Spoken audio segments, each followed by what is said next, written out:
जय हिंद। बिहार में सुशासन की बात करने वाले वो सरकार के प्रतिनिधि या बिहार के मुख्यमंत्री महोदय कहाँ हैं, या फिर जो खुद को बड़े ही विपक्ष के बड़े नेता बताते वो नेता कहाँ हैं। मैं बात करने जा रहा हूँ मधुबनी डिस्ट्रिक्ट के बेनीपट्टी अनुमंडल के परकौली गांव में जो अभी रोशन यादव के साथ में घटना हुई है। परिजन का कहना है कि जेल के अंदर जेल प्रशासन के द्वारा रोशन यादव को पीट पीट कर मार डाला गया और जेल प्रशासन का कहना है कि उसने आत्महत्या किया है। तो ये सरकार की जिम्मेदारी बनती है और विपक्ष की भी जिम्मेदारी होती है कि सिर्फ और सिर्फ आप बातें ना करें। सरकार में अभी एनडीए की सरकार है जिसमें बीजेपी और जदयू दोनों की गठबंधन की सरकार है, यानी कि बिहार में डबल इंजन की सरकार है। कितने लोग उस रोशन यादव के परिजन से मिलने पहुंचे या फिर कितने लोग उसको न्याय दिलाने की बात कर रहे हैं। सुशासन सिर्फ बोलने से नहीं होता। सुशासन मतलब होता है चाहे शासन हो या प्रशासन, उसकी अगर बात उठी है, अगर उस पर उंगली उठी है, उस पर सवाल उठी है तो उस सवाल की संतुष्टिजनक जवाब जनता तक मिलनी चाहिए। अगर जेल प्रशासन के द्वारा उसने आत्महत्या किया है तो उस आत्महत्या का प्रमाण हो, या फिर रोशन यादव के परिवार के द्वारा जिस हिसाब से बताया जा रहा है कि उनके परिवार का कहना है कि उनको रोशन यादव को जेल प्रशासन के द्वारा पीट पीट कर मार दिया गया, अगर यह सवाल उठी है तो इस चीज़ की अगर लगती है जेल प्रशासन ने नहीं हत्या किया है, मारा नहीं है, मारते मारते नहीं मार दिया है, तो इस बात की भी पुष्टि करवाई जाए। तो एनडीए के बड़े नेता कहाँ हैं, या फिर विपक्ष के जो खुद को बड़े नेता बताते हैं तेजस्वी जी, वो कहाँ हैं। सिर्फ और सिर्फ तेजस्वी जी हेलीकॉप्टर में बैठ के मछली खाने से और चुनाव रैली में आकर चुनाव प्रचार करने से नहीं होता है। देखिए, मैं आपके एजुकेशन पे टिक्का टिप्पणी नहीं करूंगा क्योंकि मैं कोई राजनेता नहीं हूँ।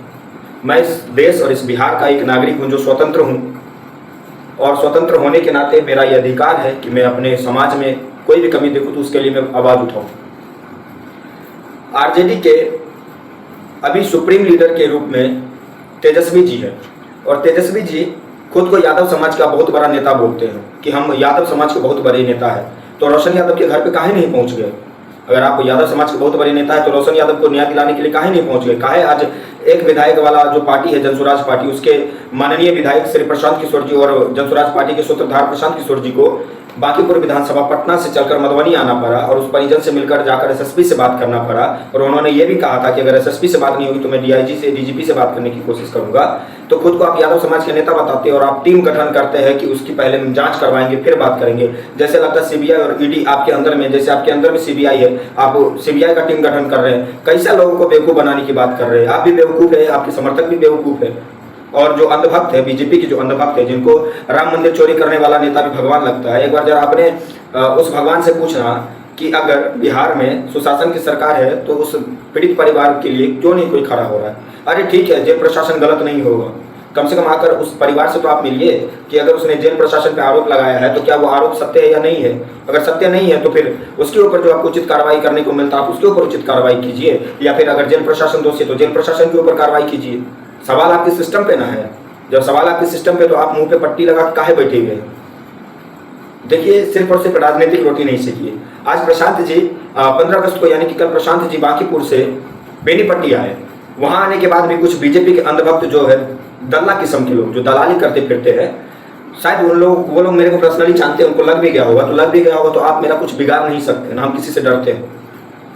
तो जो दलाल किस्म के नेता है वो बोल रहे इतना ही अगर रोशन यादव से उनको हमदर्दी था तो जवनिया गांव में भरत तिवारी के यहाँ काहे नहीं पहुंची है। तो पहली बात, जवनिया गांव में उस समय सिर्फ और सिर्फ एक माहौल ये बना हुआ था कि वहां जितने लोग पहुंच रहे थे अपना चेहरा चमकाने के लिए पहुंच रहे थे, और उस पर ही प्रशांत जी ने बोला था कि अगर उस परिवार को न्याय नहीं मिलेगा तो मैं उस परिवार को न्याय दिलाने की कोशिश करूंगा। उस परिवार से उन्होंने मिला भी था। दूसरी बात, जवनिया गांव के भरत तिवारी की जो मामला है, भरत तिवारी के मामले में जो भी अभियुक्त आरोपी थे पुलिस वाले, उनके ऊपर कार्रवाई भी हुई है, लेकिन अभी तक रोशन यादव के परिवार का ये भी कहना था कि उनको डीएसपी के तरफ से या फिर जो भी पुलिस स्टेशन इंचार्ज है उनके तरफ से कोई भी एक संतुष्टिजनक जवाब नहीं मिल रहा है और उनको ही डराया धमकाया जा रहा है।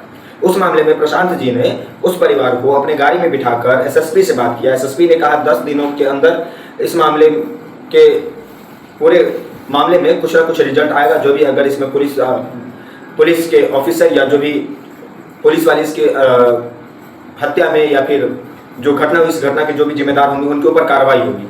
तो प्रशांत जी ने भी ये कहा है कि अगर 10 दिनों के अंदर ये नहीं होता तो मैं फिर से 10 दिनों के बाद वापस बांकीपुर से बेनीपट्टी आऊँगा और फिर से उस परिवार के न्याय के लिए मैं लड़ूंगा।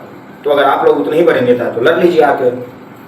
देखिए, सिर्फ राजनीति जाति के नाम पे नहीं कीजिए, कभी आप क्षेत्र में उतरकर उस जनता के दिल के हाल को भी समझने का कोशिश कीजिए। लेकिन जो अंधभक्त है और जो दलाल है, जो चमचा है, उनको खराब लगेगा तो खराब लगे, मेरा क्या। जय हिंद, वंदे मातरम, जय बिहार।